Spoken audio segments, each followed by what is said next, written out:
오늘 이 시간에만 함께 할 수 있는 분 일부에서 함께 해보려고 합니다. 이 뜬구름 잡는 이야기 절대 아니고요. 현실적으로 정말 시장을 냉철하게 좀 진단을 해보고 지금은 도대체 어떻게 투자해야 하는지 끝까지 이분께 들어보시기 바랍니다. UNS 하우징 유재성 대표 자리해 주셨습니다. 대표님 안녕하세요. 네, 반갑습니다. 네, 어서 오십시오. 유재성 대표가 직접 여러분의 부동산 고민을 조금 해결해 드리고 있습니다. 현재 보유하고 있는 부동산 고민부터 앞으로 도대체 어디에 투자해야 돈 되는 정보에 다가갈 수 있을지 궁금하실 것 같습니다. 개별 상담 신청해 주시면 되겠습니다. 무료로 상담 도와드리고 있는데요. 전화 022077-6357번, 문자는 013-3366-8290번 통해서 여러분의 고민 접수 받고 있겠습니다. 오늘은 디테일하게 시장을 들어가 보는 시간이고요. 어떻게 하면 성공 투자할 수 있는지까지 이야기 들어보는 시간입니다. 대표님, 이제 2020년 또 1월이 조금씩 흘러가고 2월을 향해 달려가고 있습니다. 이 시점에서 저희는 어떻게 또 투자를 해볼까요? 또 규제가 또 나오는 상황이거든요. 네, 일단 지금 같은 시점에서는 속도, 그러니까 지금 당장 투자를 해서 1년 안에, 2년 안에, 빠른 시간 안에 뭔가 승부를 보겠다. 이렇게 생각하는 속도보다는 오히려 방향을 보고 가라. 이렇게 좀 말씀을 드리고 싶습니다. 자, 우리가 속도라는 거는 천천히 날 수도 있고 좀 조정을 받다가 나중에 또 운명적으로 우상향하는 이런 부분들 늘 말씀드리고 있는데, 자, 그렇지만 방향을 내가 잘못 보고 간다라면 그렇죠. 나중에 정말 오히려 빨리 그쪽으로 갔으면 갔을수록 돌아오기가 더 어려운 이런 것들이 있어서 속도보다는 방향을 보고 가라. 이렇게 제가 좀 말씀을 드리고 싶고요. 자, 그런 측면에서 제가 올 한 해도 당연히 목표는 성공 투자 아니겠습니까? 그래서 성공 투자 하려면 세 가지 방향. 네, 그래서 3대 방향으로 움직여라. 이런 주제를 가지고 오늘 좀 말씀을 드리고 싶은데요. 자, 일단 방향을 어디로 갈지 좀 가늠해 보려고 한다라면 지금 시장이 어떤지를 이제 조금 봐야 될 것 같은데요. 그래서 2020년 전체 시장 지금 어쨌든 간에 연초에는 지금 그렇죠. 대통령 신년 연설도 있었었고 또 김현미 장관이 계속 유임하는 이런 부분도 있었고 지금 여러 가지 이제 이야기들이 나오고 있지만, 자, 그렇지만 사실 시장은 2019년에도 그렇지만 처음 시작할 때 굉장히 어렵게 시작했는데 또 뒤쪽에 가면 또 좋은 부분도 있었었잖아요. 자, 그런 측면에서 보자라면 그냥 단지 지금만 볼 게 아니라 오히려 1년 전체를 이제 봤을 때 어떻게 갈 거냐는 건데, 자, 2020년 부동산 시장 어디로 갈까요? 자, 그런데 보통 일반적으로 공기업 쪽의 경제연구소라고 하면 아무래도 이제 정부가 원하는 방향 쪽에서 이제 결과나 연구 결과를 이제 내는 것들이 조금 일반적이긴 한데, 최근에 그 공기업 경제연구소들 특히나 주택금융공사에 있는 그 주택금융연구원이라든지 LH 쪽에 있는 토지주택연구원 이런 쪽에서도 지금 2020년에 서울 집값은 상승하겠다 이런 지금 연구들을 내서, 아니 공기업 쪽에서도 왜 이런 연구들을 냈을까? 지금 12, 16 대책도 지금 나온 상황이고 여러 가지 이제 규제책들이 있는 상황에서도, 자, 그런데 지금 이런 공기업 경제연구소들뿐만 아니라 민간 쪽의 경제연구소들, 특히나 이제 시장 쪽에서 이제 바라보는 입장은 올 한 해도 전반적으로 본다라면 상승 쪽으로 지금 얘기를 많이 하고 있고, 특히나 지금 상반기 쪽에 많이 좀 이런저런 규제들이 나오다 보니까 하반기 쪽에 좀 상승하겠다라는 얘기들이 지금 좀 많이 또 나오고 있는 상황이거든요. 자, 이제 그런 측면에서 보자라면 보통 이제 두 가지 이유를 많이 꼽습니다. 이제 그 중에 하나가 올 한 해도 지금 그 한국은행에서 이제 이주일 총재가 신년사에서 얘기를 했죠. 2020년에도 통화 완화 기조를 유지하겠다. 사실 부동산에서 굉장히 중요한 얘기가 되겠죠. 지금 통화량, 그러니까 이제 M2 기준 했을 때도 약 한 2,800조, 그러니까 거의 3,000조 가까운 지금 통화량이 있고, 지금 유동자금, 그러니까 지금 현금 흐름만 하더라도 거의 한 1,117조의 어마어마한 지금 유동자금들이 있습니다. 자, 그런데 어차피 지금 올 한 해 이렇게 보더라도 지금 작년보다 훨씬 갑자기 경제가 좋아진다라든지, 특히나 지금 최근에 지금 이란하고 지금 미국 같은 경우도 마찬가지고, 지금 미국하고 이제 중국 무역 같은 경우도 올 한 해 이제 어떻게 될지 모르겠지만 지금 당장 뭐가 또 내수도 마찬가지죠. 엄청나게 좋아지겠다 이제 이런 부분들이 없이 지금 불안감, 그러니까 불안정성이 좀 높다 보니까 아무래도 한국은행에서 그렇다라면 계속 통화 완화 기조. 그러니까 지금 현재 1.25%라는 이제 뭐 대한민국이 생기고 나서 가장 낮은 기준금리가 되겠습니다. 현재도. 자, 1.25인데 많은 전문가들이 이번에 이주열 총재 그 얘기를 가지고 자, 그렇다면 상반기 중에 한 번 정도 한 0.25 정도 한 번 정도 또 금리 인하가 또 예상되는 거 아니냐. 그렇다면 1.0%라는 그렇죠.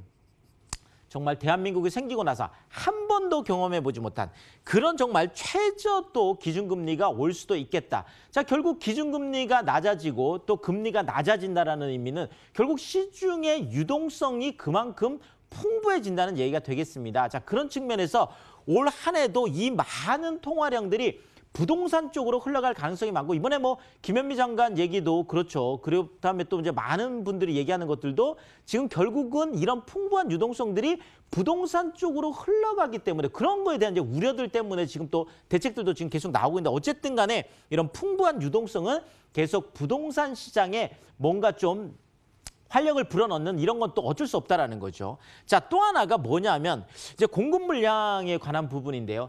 지금 사실 이 공급 물량에 관해서는 뭐 그 국토부라든지 서울시 이쪽에서 바라보는 거하고 지금 시장에서 바라보는 거하고 약간 지금 뭐 이렇게 좀 큰 시각 차이가 있습니다. 일단 국토부나 서울시 같은 경우에는 지금 공급이 부족한 거 아니다. 지금 서울 같은 경우 특히나 지금 뭐 충분한 지금 공급량이 있다라고 지금 얘기를 하고 있는 상황이고 시장에서는 아니다. 직접 나가보면 뭐 사실 매물이 거의 없다. 뭐 이런 어떤 시각 차이를 보고 있는데 사실 이쪽 이야기도 맞고 이쪽 이야기도 좀 맞는 부분이 있습니다. 무슨 얘기냐면 지금 서울시나 국토부에서 보는 것들은 아무래도 지금 우리가 그 이제 그렇죠. 가구 수하고 이제 집의 이제 숫자 그러니까 주택 보급률이라고 하는 일단 뭐 그 형식적인 어떤 그 뭐 이렇게 공급량이 되겠죠.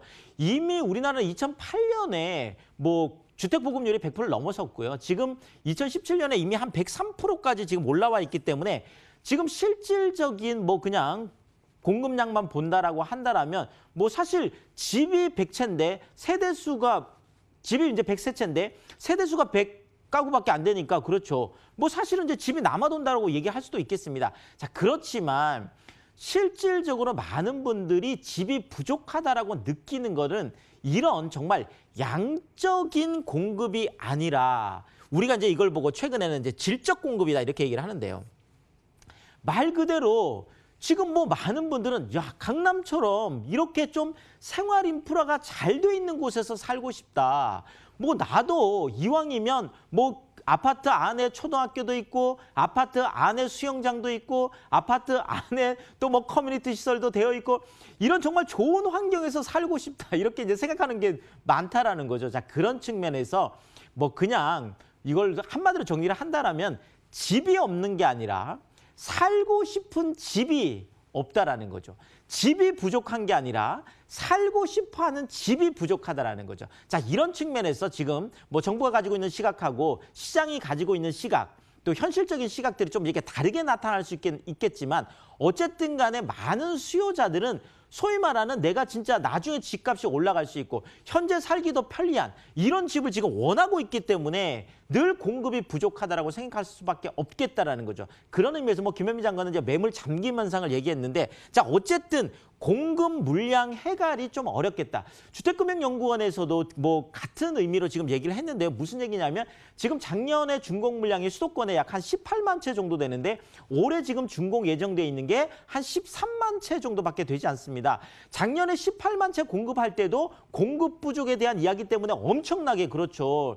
가격이 올라가는 게 있었는데 올해는 오히려 그것보다 5만 가구 정도 준공 물량이 더 떨어지는 데다가 지금 내년 같은 경우에는 올해 지금 이제 뭐 분양가 상한제라든지 어차피 뭐 재건축하고 재개발 쪽에서 많은 지금 공급 축소가 이루어지다 보니까 지금 내년, 내후년 이렇게 가면 갈수록 소위 말하는 질적 공급, 사람들이 원하는 쪽의 공급은 계속 줄어들 수밖에 없다라고 느낀다라는 거죠. 자, 이런 측면에서 공급 물량 해갈이 지금 당장 안 되기 때문에 이런 것들이 집값 상승을 계속 가져올 수밖에 없겠다.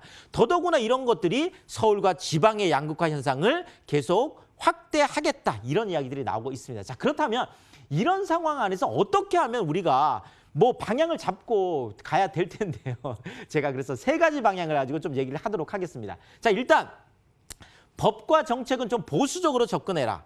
자, 대형 개발 호재를 보고 가라. 그다음에 풍선 효과를 누리는 틈새 시장을 공략하라. 이렇게 보수적, 그다음에 개발 호재, 그다음에 틈새 시장 이 세 가지 방향으로 가라. 제가 좀 구체적으로 좀 말씀을 드리고 싶은데요. 자, 첫 번째 법과 정책은 제가 보수적으로 접근하라 이렇게 얘기를 했습니다. 자, 일단 헌법재판소에서 작년 말에요. 재건축 초과이익 환수제가 합헌이라고 결정을 했습니다. 무슨 얘기냐면은요. 자, 이전에는 뭐 우리가 그 재건축 쪽에 투자할 때 재건축 초과이익 환수제라는 것이 미실현 이익에 대한 과세이기 때문에 이것이 헌법에 위반되는 위헌적 소지가 있다. 이렇기 때문에 잘하면 이 뭐 재개발 부담금 재건축 부담금 안 낼 수도 있다. 이런 얘기들이 실제 현장에 있었거든요. 자, 그렇지만 이렇게 합헌으로 결정이 났다라는 거죠. 자, 그렇다면 앞으로는 이런 거예요. 이것이 위헌 결정이 딱 나기 전에는 뭐 법률적으로 뭐 실정법상으로 있다라고 하면 아, 그것은 그렇게 갈 거야라고 이렇게 보수적으로 접근했을 때 그러니까 재개발 부담금, 재건축 부담금 낸다고 생각을 하고 투자를 해야 된다라는 거죠. 자, 이것도 마찬가지예요. 지금 재건축뿐만 아니라 재개발 쪽도 한남 3구역 같은 경우에도 결국은 이제 서울시 쪽에서 계속 압박을 하니까 결론적으로는 재입찰 하겠다, 시공사 재선정 하겠다 이쪽으로 가닥을 잡았거든요. 그래서 5월 이후에는 이제 가닥이 잡힐 것 같은데요. 자, 결국 이쪽도 마찬가지죠. 뭐 일반 분양분에서 7,500만 원 받을 수 있다. 뭐 1조 원 정도 되는 공사비 뭐 무이자로 어떻게 할 수 있다. 아니면 또 많은 커뮤니티 시설에 대해서 무상으로 뭐 공급할 수 있다. 이런 것들이 지금 안 된다고 판정이 결국은 됐다라는 거죠. 자, 그렇다면 아예 이런 것들이 안 된다라는 생각 하에서 좀 보수적으로 접근을 할 필요가 있겠다라는 거죠. 또 하나가 이거죠. 2천만 원 이하도 이제는 주택임대소득에 대해서 뭐 6월 1일이라고 하지만 실질적으로는 2019년분에 대해서 내는 거거든요. 자, 그렇다면 이제는 작은 주택임대 소득마저도 다 세금을 내고 해야 된다라는 거예요. 자, 그렇다면 뭐 세금 안 내는 편법 이런 거 생각하지 말고 합법적으로 해서 어떻게 하면 그렇죠. 가장 좋은 거는 주택임대사업 등록을 하고 하는 거죠. 그렇다면 취득세 감면도 받고 뭐 재산세 감면 혜택도 있고 또 임대소득세 감면 혜택도 있으니까 이렇게 법 테두리 안에서 합법적으로 좀 보수적으로 접근했을 때 오히려 성공 투자할 수 있겠다. 이렇게 좀 말씀을 드리겠고요. 자, 또 하나. 사실 규제만 보다 보면 아무것도 할 게 없습니다. 자, 그런 측면에서 대형 개발 호재들 그러니까 규제를 넘어서는 규제를 이길 수 있는 이런 대형 개발 호재들을 보고 가시면 될 것 같은데요. 자, 제가 삼마 여청룡 이렇게 해서 삼마 올 한해는 네, 세 마리 말 그다음에 여의주를 물고 승천하는 네, 청룡 이렇게 해서 제가 뭐 잡아봤는데 일단은 뭐 삼은 뭐 삼성동이 되겠죠. 뭐 삼성동 쪽에 국제기류 복합지구 뭐 어마어마한 사업이죠. 자, 마곡 쪽에 특별계획구역하고 CJ 부지 쪽에 엄청난 마이스 산업단지가 지금 조성이 되고 있습니다. 자, 여의도 같은 경우에도 지금 그렇죠. 파크원 이제 올해 준공이 되고 브라이튼 여의도도 지금 MB 사업 부지도 진행이 되고 있으니까 지금 63빌딩만한 정말 12개 정도 어마어마한 또 프로젝트죠. 자, 청량리 같은 경우에도 지금 청량리 쪽에 지금 뭐 재개발하는 그것뿐만 아니라 지금 바이오 산업의 허브를 만든다고 해서 청량리 같은 경우에서 지금 일자리도 좀 많이 늘어나는 이런 사업들이 진행되고 있죠. 자, 용산 같은 경우도 마찬가지죠. 자, 지금 용산도 지금 뭐 70만 평에서 90만 평으로 용산 지금 센트럴파크 지금 어마어마한 공원이 지금 생기고 있고 여기에다가 지금 용산 지금 정비창 부지 같은 경우에도 다시 국제업무지구가 다시 뭐 시작이 될 수 있는 이런 여지들이 생기고 있습니다. 자, 그러니까 이런 삼성이라든지 마곡이라든지 여의도라든지 청량리라든지 용산 같은 이런 큰 개발 호재들이 쏟아지는 이런 것들을 우리가 보고 투자한다라면 또 올해도 성공 투자할 수 있겠다 이렇게 말씀을 드리겠고요. 자, 또 하나가 이제 대규모 유타운 쪽. 자, 이제 앞으로 대규모 유타운이 어렵습니다. 자, 그러다 보니까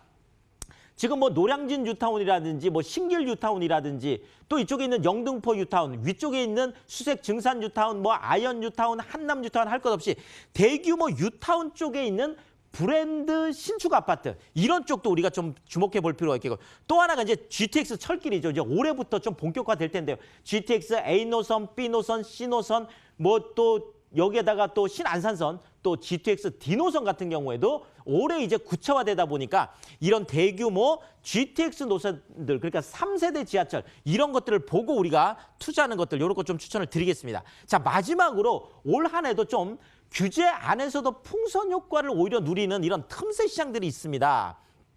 자, 그것이 아무래도 이제 9억 원 이하 시장이 되겠죠. 그래서 신규 아파트 쪽에 특히나 이제 청약 시장들 엄청나게 뜨겁게 달아오르는데요. 자, 이런 청약 시장들 노려볼 필요가 있겠죠. 자, 9억에서 15억 사이에 똘똘한 한 채 쪽으로 좀 챙기는, 제가 말씀드렸던 그런 대규모 뉴타운 안에 있는 새 아파트들, 이런 것들 제가 좀 말씀드리고 싶고요. 자, 또 하나가 지금 뭐 규제를 안 받는 쪽이다 보니까 이제 오피스텔 쪽이 굉장히 상승세를 탔습니다. 그래서 이미 지금 6개월 동안 매매량이라든지 지금 매매가가 지금 올라가고 있는데, 자, 이렇게 상승세를 탄 오피스텔이라고 하더라도 무조건 투자해서는 안 된다라는 거죠. 옥석을 가려서 3대도심에 투자해라, 뭐 한강 가까운 곳에 투자해라, 더더구나 일자리가 늘어나는 곳에 투자해라, 역세권에 투자해라. 제가 늘 이렇게 강조를 많이 드리는데, 자, 어쨌든 우리가 옥석을 가리면서 이런 부분도 투자했을 때 성공 투자할 수 있겠다. 이렇게 정리를 드리겠습니다. 대표님 말씀 이렇게 들어보니까 시장도 이제 좀 눈에 들어오는 것 같고요. 한 발 더 성공 투자에 다가간 것 같다, 이런 생각이 듭니다. 대표님,